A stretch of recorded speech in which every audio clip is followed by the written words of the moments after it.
Hello there, YouTubers. So I kind of, launched a few cold call sessions to test and train up my guts. Shortly ago, not so long ago, in fact. Though I didn't get many replies, So I figured, why not, proceed to come up with another video pertaining to book reviews and narration, and also I will be paying another visit to my psychiatrist, probably also cardiologist,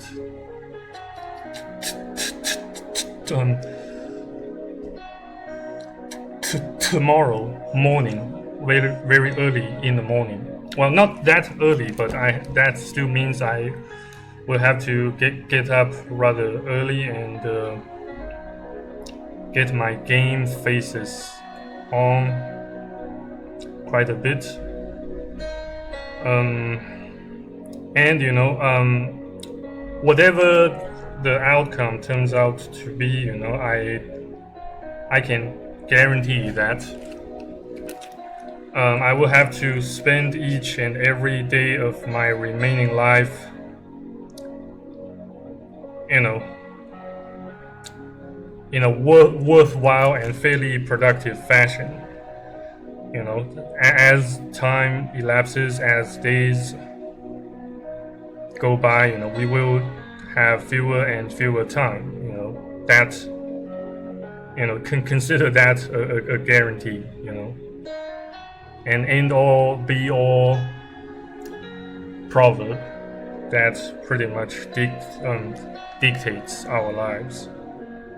So without further ado, let us get into it. The book, again, The Millionaire Fastlane, as you can tell from the thumbnail of this video. So I put on a few additional images, for the sake of continuing and perpetuating the presence of my channel on YouTube, just in case. But I will,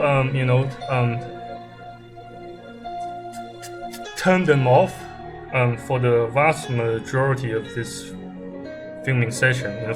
For the main part of this filming session, just to make it more presentable in front of you guys, in front of my dearest, most loving audiences. So it's just consider that part of the arduous and exhausting formality we all more or less have to follow every now and then. So yeah, without further ado, let us get to it.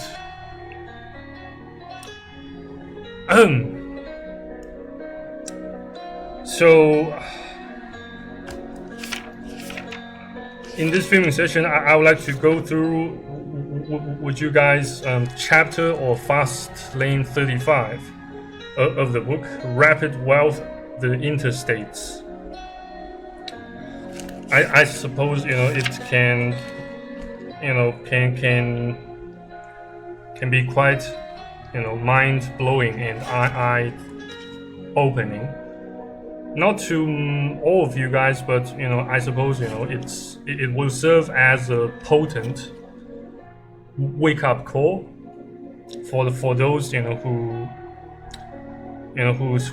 who still place all their bets on a so-called stable and secure job or whatnot. And also, I hope this video can serve as a precursor to better, to videos of much better, much more posh quality, to those who come, for those, who come after my videos, and hopefully, it can somehow inspire the production or creation of better quality contents in the future. So yeah, without further ado, let's get to it. Fastlane 35, rapid wealth, the interstates. You can't live a perfect day without doing something for someone who will never be able to repay you.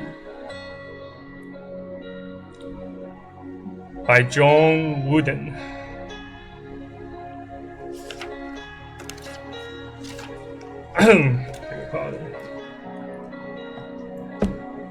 It's a rather, odd beginning of the chapter, but yeah.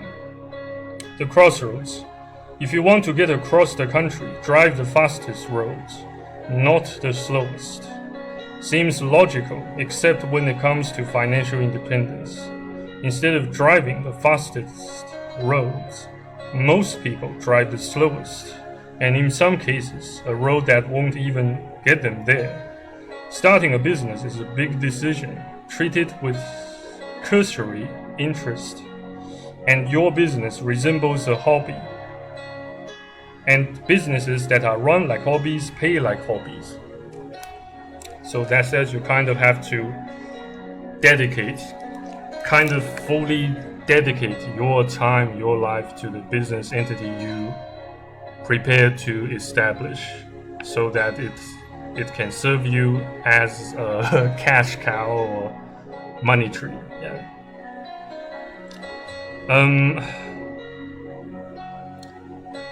Well, but I don't deny that sometimes a business that you build and don't actually put in a lot of hard work can sometimes on some occasions manage to generate some profits for you.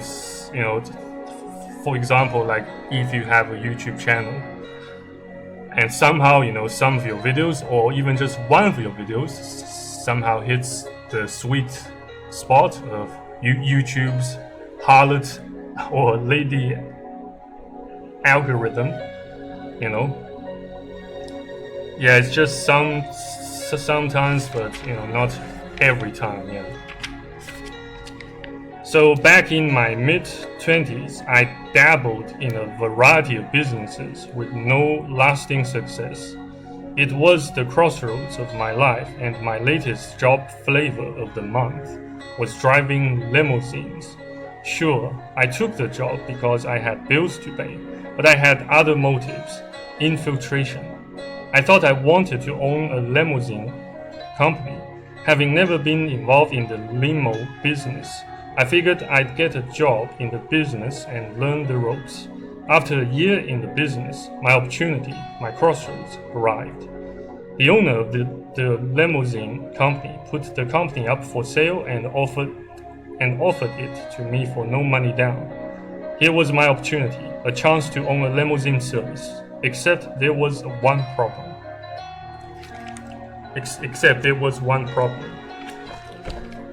Yeah.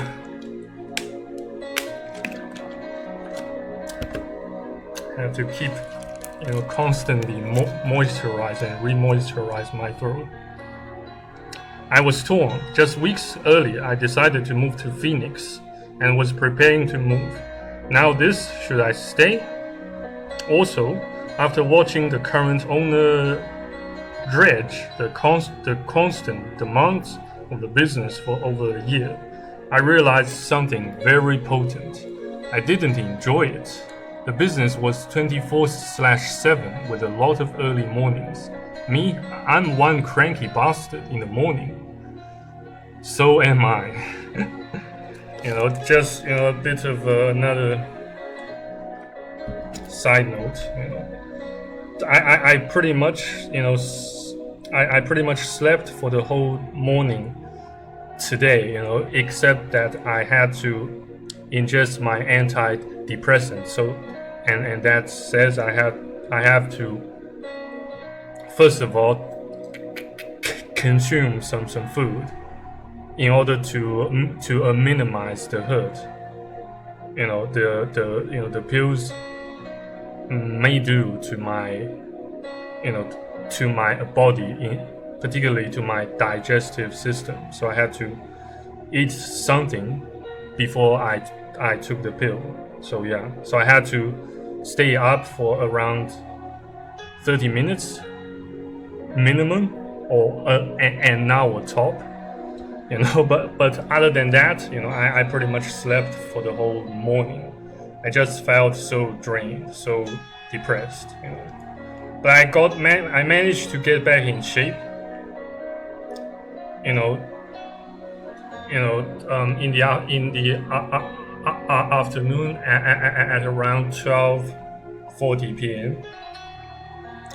So yeah, and started my day half-ass. So I was faced with a choice that could be either treasonous or accelerative. Was this a road I wanted to take? Did I want to pass on this great no money down opportunity and forego Phoenix? What did I do?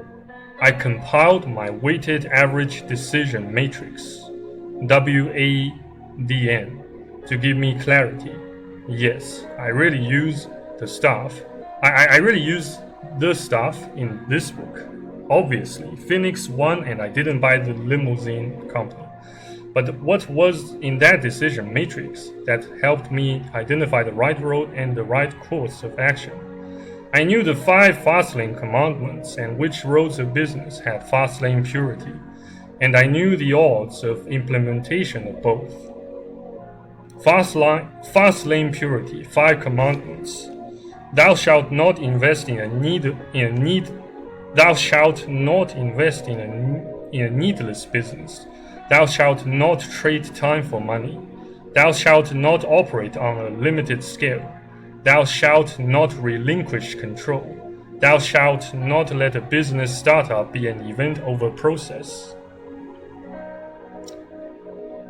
So yeah, I read and reviewed a couple of chapters of the book before, yes, and I know, I can't say that I know the 5 commandments of fastlane super duper well. No, though I do know that, yes, starting, beginning a fast lane towards financial independence and freedom never counts as an event, but a process. It's not a one night stand, one night or one day, success story, and it can never be. So, yeah. Resuming, when I analyzed the limousine service as a potential business, it wasn't a pure fast lane. The operation had satisfied the control and entry criterion, but it didn't have scale. It served the northwest suburbs of Chicago. The operation didn't have time detachment. I would have had to log long hours, and the margins weren't thick enough to deploy human resources, and it certainly didn't solve an unmet need. In Chicago, limo companies were a dime a dozen. So yeah, it certainly failed to meet the commandment of scale. You can't, scale your business. That says you can't scale your business to an exponential level. In other words, you can't make your business grow unlimitedly. So it certainly has a lot of downsides. Long story short, yeah. For a business, like that, yeah, you have to devote a lot of your time and your energy, your hard work, even your money, your hard-earned money back to the business itself in order to keep it up and running and functioning. To quote unquote fast lane the business, it would have required a lot of time, effort, and money. Deep down, I knew that I wanted to be involved in a business that was pure fast lane from the start, not one that needed to be molded. The purest fast lanes have the best wealth potential, and I knew it. When you grace the law of affection, money moves your way. What are the purest fast lanes? Roads that possess what are the purest fast lanes roads that possess super fast speeds? Which roads can tap into the law of affection and start fast lane? I call the most potent fast lane roads the 3 I's, or the 3 interstates, because they possess the fastest upper speed limits and meet or can meet all 5 fast lane commandments. The 3 interstates are: number 1, internet; number 2, innovation; number 3, intentional iteration. So far, I still don't quite understand what intentional iteration truly means. But we shall try to dive deeper into it and try my utmost best to get the bottom essence, to get the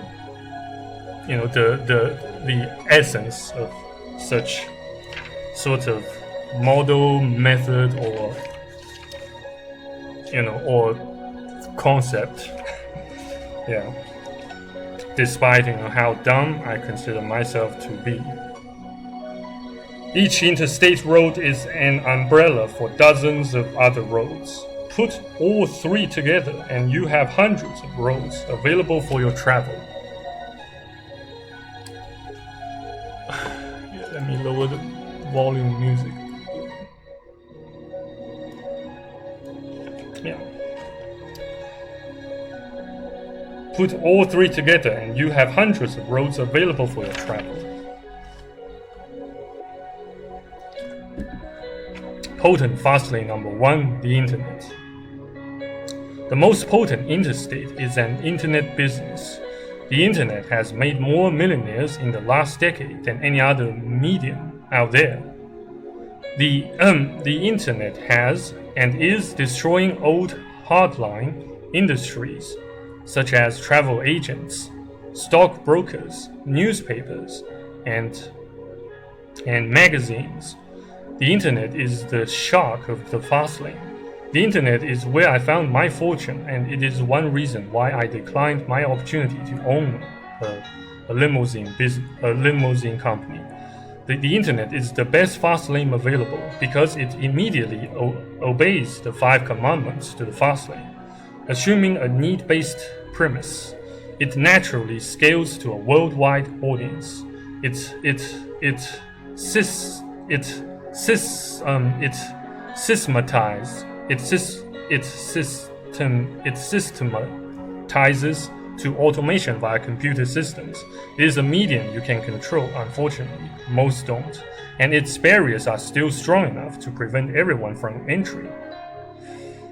Yes, such as building a fully automated e-commerce web page or store still kind of requires a somewhat amount or level of technical knowledge, in order to embed your in order to fully automate the conversion and checkout processes, for your clients, for your prospect clients or leads, and that's one of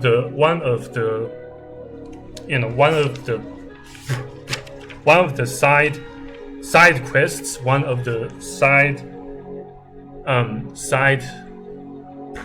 projects I'm working to attain or achieve. as a matter of fact.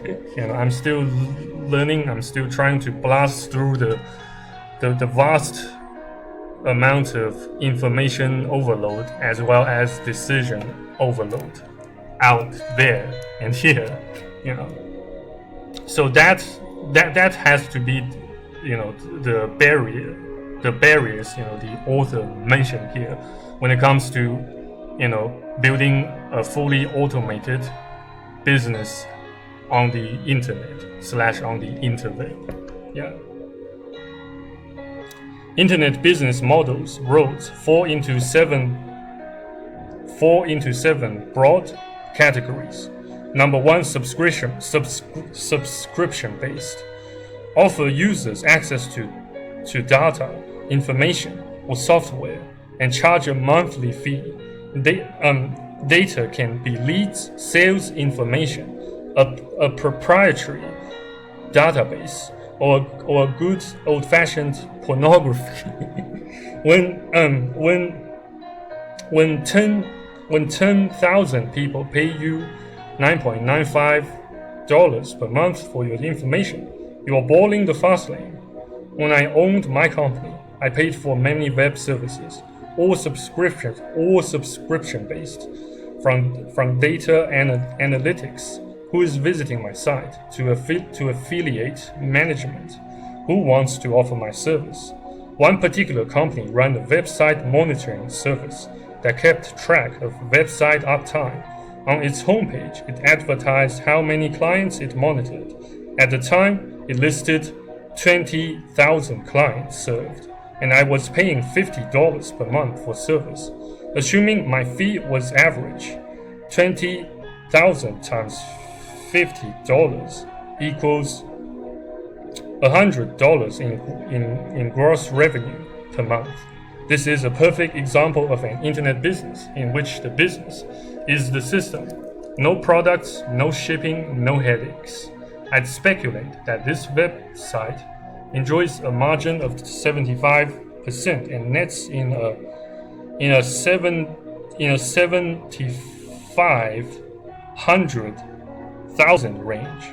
And nets in a $7,500, $75,000.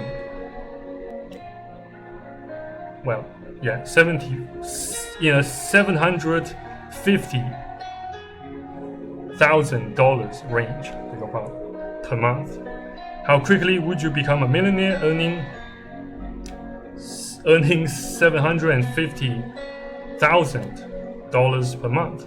Or would you rather save $200 per month for your 45K per year salary? The disparaging field of play is laughable. Examples of subscription sites are realtytrack.com and loopnet.com. Yes, you Patreon and also perks, certain prestigious YouTube channels that you can buy, that you can purchase perks or memberships from. I suppose they also count as subscription-based business models on the internet as well. Yeah.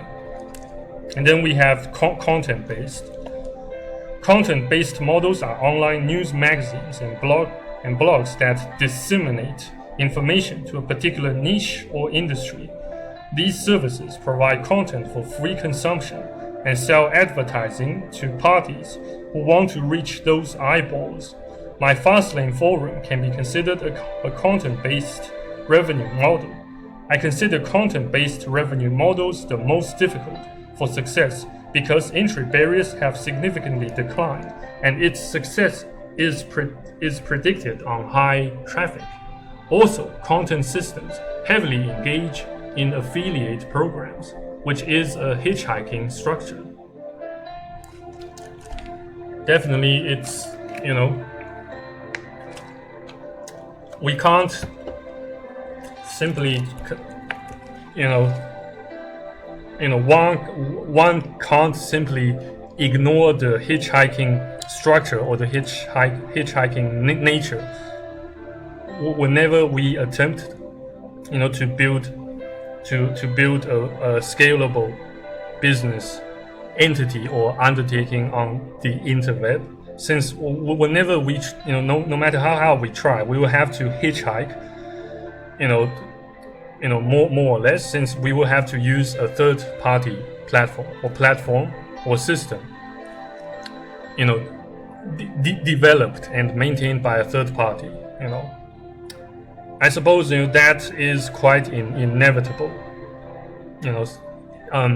Particularly for broke and severely depressed dudes with pretty much no background, with no background of oligarchy or nobility or whatnot. It poses quite a significant amount and level of challenges to people like us. Since we all kind of have to hitchhike to use a third, a system or a platform developed and maintained and controlled by a third party, monitored.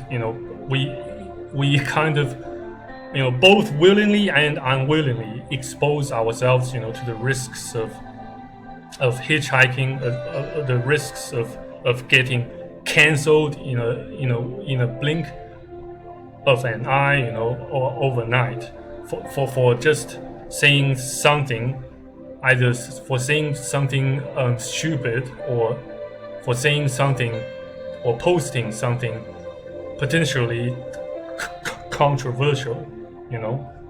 That's quite sad. Unfortunately, it seems quite inevitable, during this age. Yeah.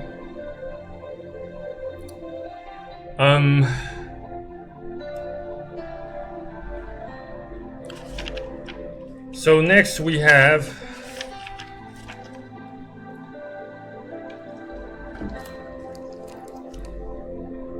lead generation services.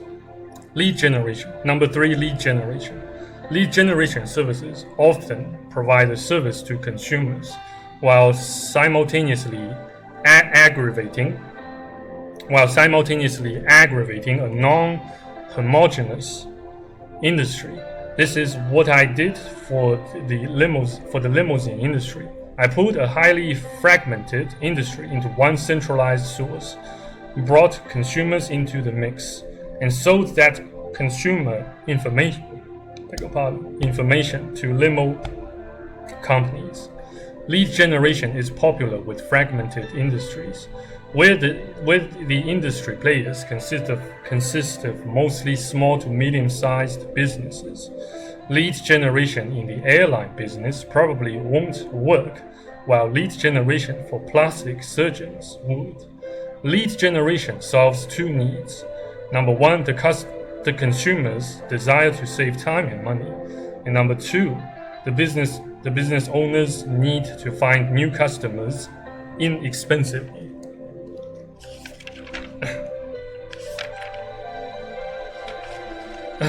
Number 4, social networks. Social networks are spin-offs of content systems.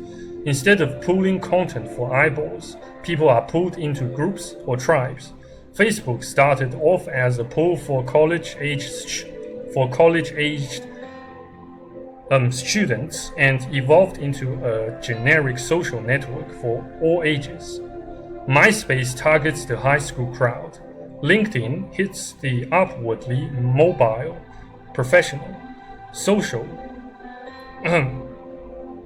networks are mere aggregators of like-minded communities, from mystery novel writers to gearheads who like to rebuild engines on the weekend.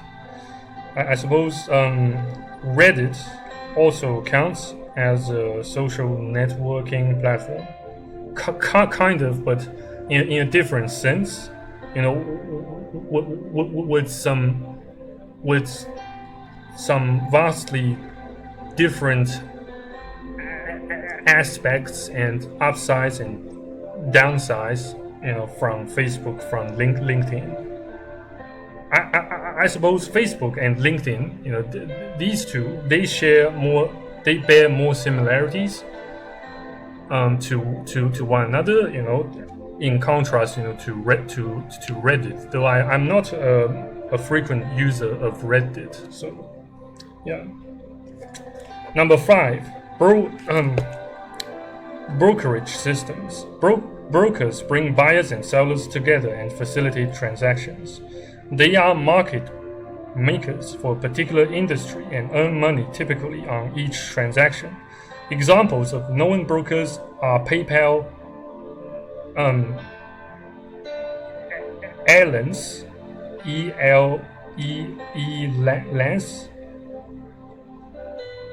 Airlines, I suppose that's how you pronounce it. Cars Direct, and travel and Travelocity.com. It never comes to my mind that, or it never comes to my realization that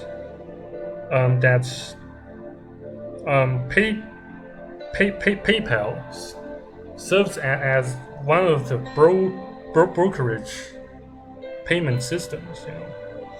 I thought it's just some sort of financial institution instead of a brokerage system. So that in that sense, according to this book, banks, they also trade as brokerage systems to a certain extent. I don't know, probably. Number 6, advertising. Similar to brokerages, similar to brokerages, advertisers merge buyers and sellers together and accept advertising fees in lieu of transaction fees. For example, I owned a website that listed limousines for sale. The site accepted advertising fees for each limousine placed for sale. I introduced buyers and sellers. Some services leverage both brokerage and advertising together, such as eBay. Search engines like Google and Yahoo operate both advertising and brokerage models. Number 7, e-commerce. E-commerce is the act of selling goods, services, and information over the internet. Amazon.com, CSNstores.com are examples of large-scale e-commerce providers. However, many small local stores have expanded and create scale with the e-commerce model. In my backyard, I have 24 solar lights that I bought online from a small retailer in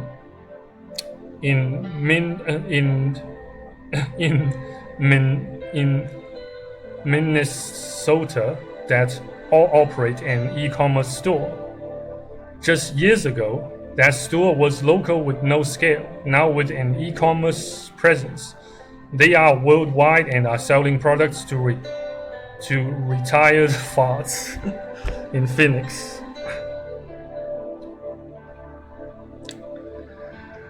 E-commerce also can be information. E-books are the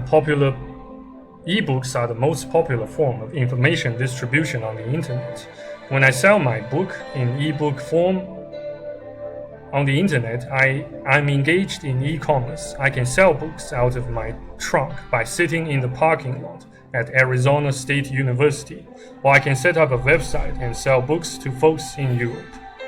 When you book at internet as fastlane wrote, it is immensely powerful when examined against our fastlane wealth equation. Wealth equals net profit plus asset value.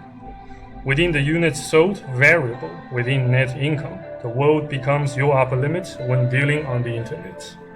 Additionally, asset value, a component of the fastlane wealth equation, is not only determined by net income, but by traffic metrics. Many websites are sold for billions and don't have a penny for profit. Traffic, or visitors to a website, also has a boundless upside scale. The fastlane variables of net profit and asset value have a virtually limitless upside.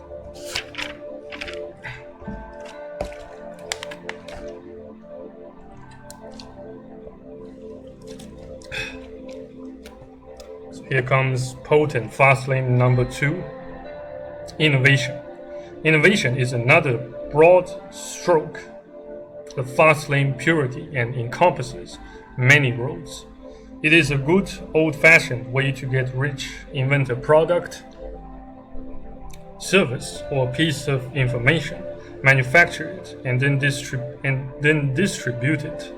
Innovation covers any act of creation followed by distribution. Let me repeat that. Innovation involves 2 acts. Number 1, manufacture, and number 2, distribution. Invent a product, then sell it by infomercial, sell it on the internet, sell it on QVC, sell through 10,000 network marketing distributors, or sell it to 20 wholesalers that then sell it to 20,000 retailers. What is the product of innovation? Virtually anything that solves a need or fulfills a desire. Food, such as beer, barbecue sauce, cookies, secret recipes. Household robots that vacuum, tools, hangers. Health and vitality vitamins, herbs, energy drinks, bars, male enhancement formulas. Information, books, magazines, subscription newsletters. Personal clothing, purses, shoes, gloves. Automotive, accessories, add-ons, stick-ons.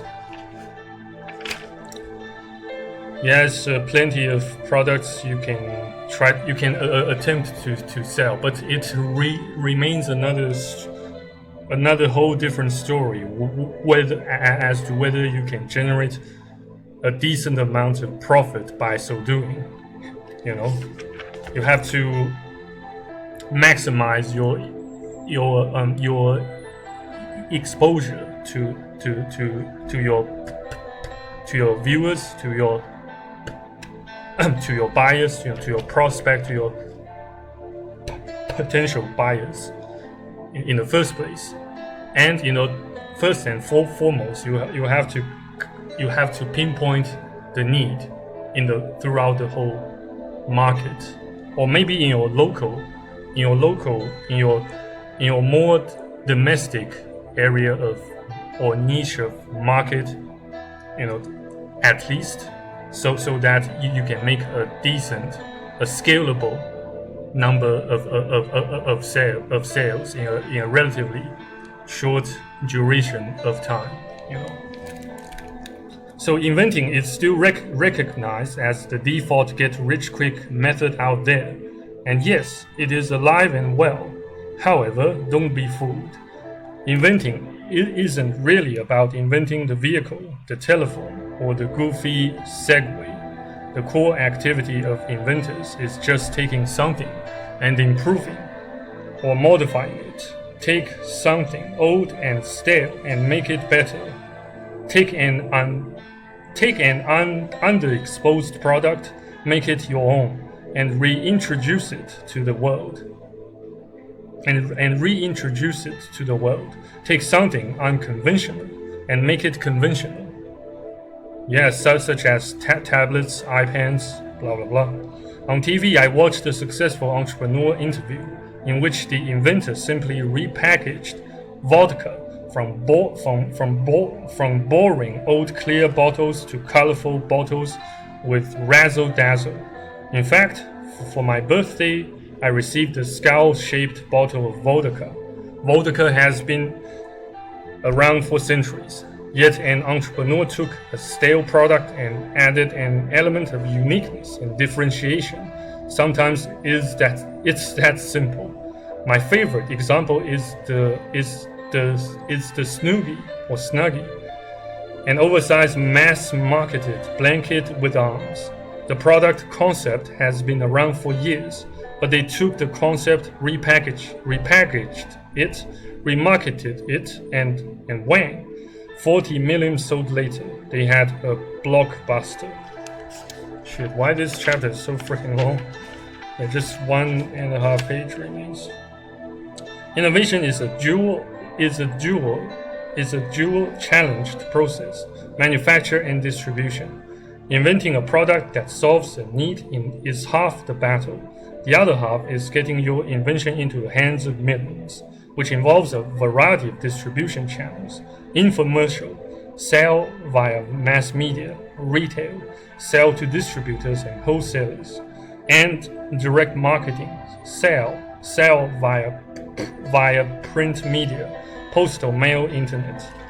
So probably my business lacks an adequate distribution channel. That's why it isn't generating much profit. Also, well, the same goes for my YouTube channel, probably.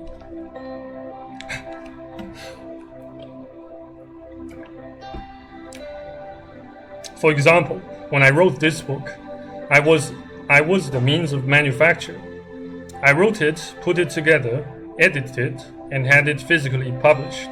I manufactured it. I engaged in innovation. However, like all innovation roads, manufacture is one tiny battle in a large war. Distribution is where the war is won.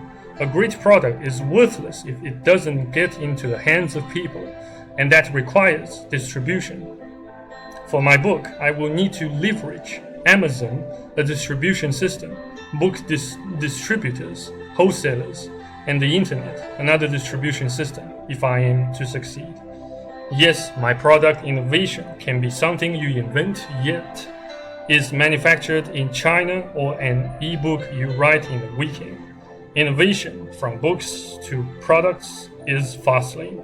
Have you ever wondered why people sell get-rich-quick books and yet the content is just regurgitated blather from 30 prior books? The authors know that authoring is a potent fastlane.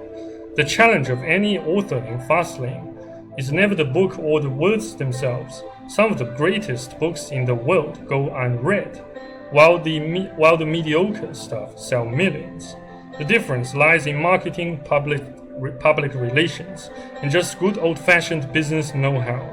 Writing a book is not a business. Selling the book is. If I'm obsessively intent on selling this book to millions, I have to manufacture, then distribute. I have to sell, market, promote, appear, speak, interview, and write. I have to invest in the business of distribution to leverage the fastlane wealth equation and get near the law of defection. I have to strap on my commitment helmet and get this product out in front of millions. Potent fastlane number 3, intentional iteration. The second, the final fast lane interstate is intentional iteration. The second, iteration is the means of or act of repeating a process, usually with the aim of approaching a desired goal or target or result. Intentional iteration is a potent fastlane, but it offers the greatest challenge, because it really doesn't satisfy all commandments but 4. The process of intentional iteration is the act of satisfying the final commandment, scale. Scale is archived either through human resource systems or repeated successes. For example, when a real estate investor buys a single-family home at a bank auction and later rents it out, there's no scale, and with that one act, nothing can create scale. The inventor has little wiggle room in his fastlane wealth equation. Net income is derived from rent, and asset value is derived by the home's market value. To solve that challenge, the inventor engages in the second and repeats the process. Instead of buying one home, he buys 50. Yes, easier said than done, and it can be incredibly slow in effect. The inventor has chosen to play on the field of singles and to hit the home run. Second, needs to become the strategy. Iteration is profitable, singles-based business scaled to home runs. Franchising is another example of intentional iteration, the second. So yeah, that goes actually well beyond my current league. I probably creating several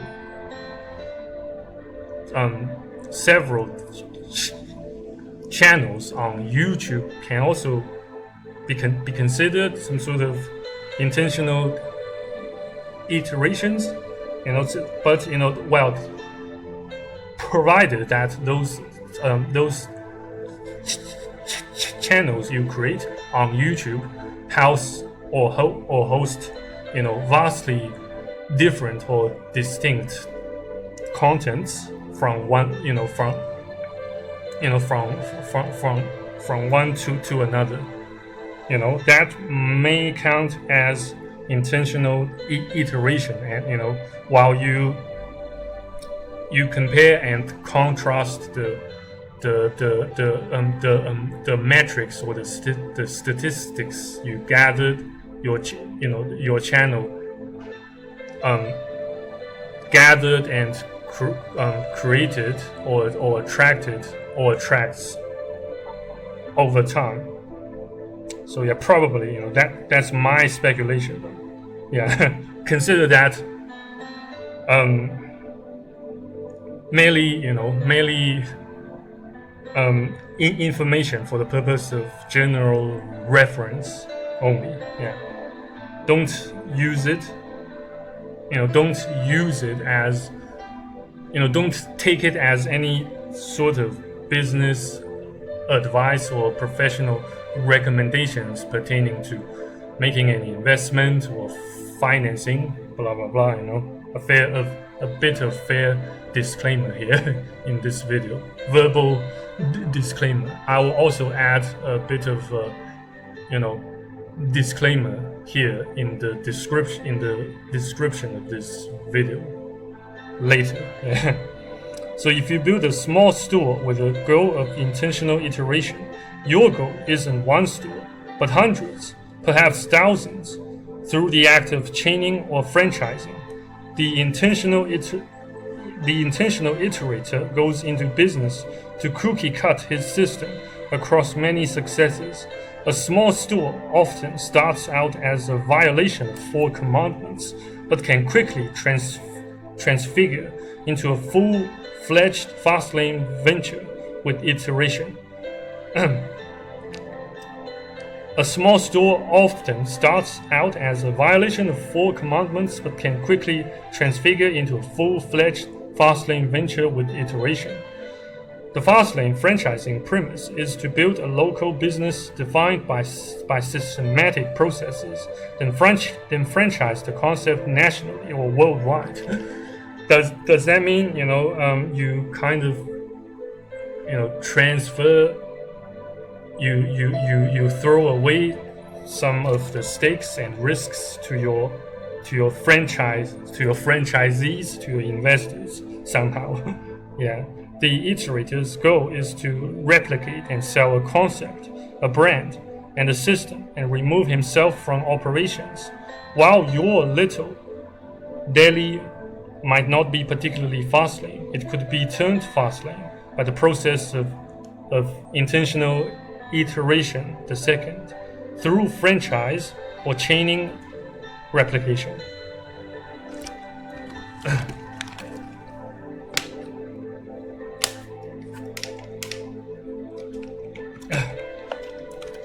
A popular thread at my forum is titled, Is a candy kiosk fastlane?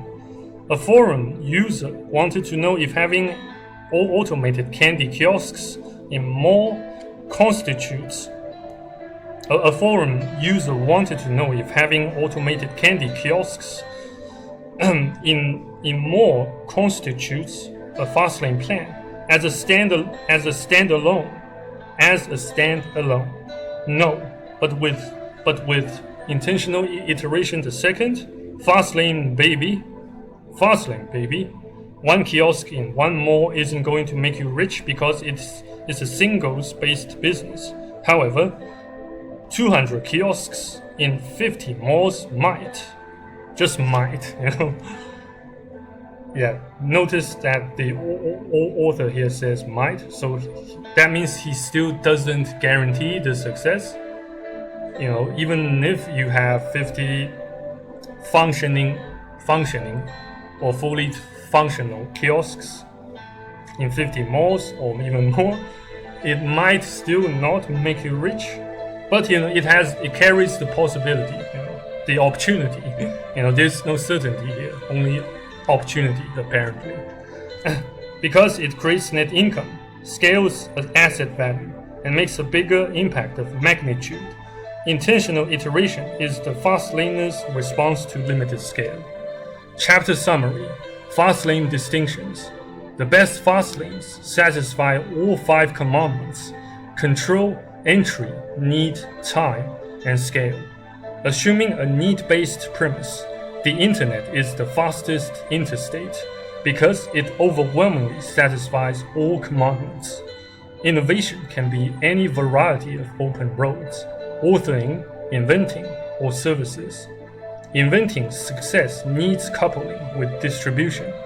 A singles-based business is scaled to a home-run business by intentional iteration. With iteration, scale is conquered. So yeah, guys, that's it for this MGTOW Book Club reading and reviewing session. Well, I hope you have learned, you know, both you and me have learned something useful from it. So yeah, I do kind of you know, kind of take a bit of a pride, you know, in making this sort of videos.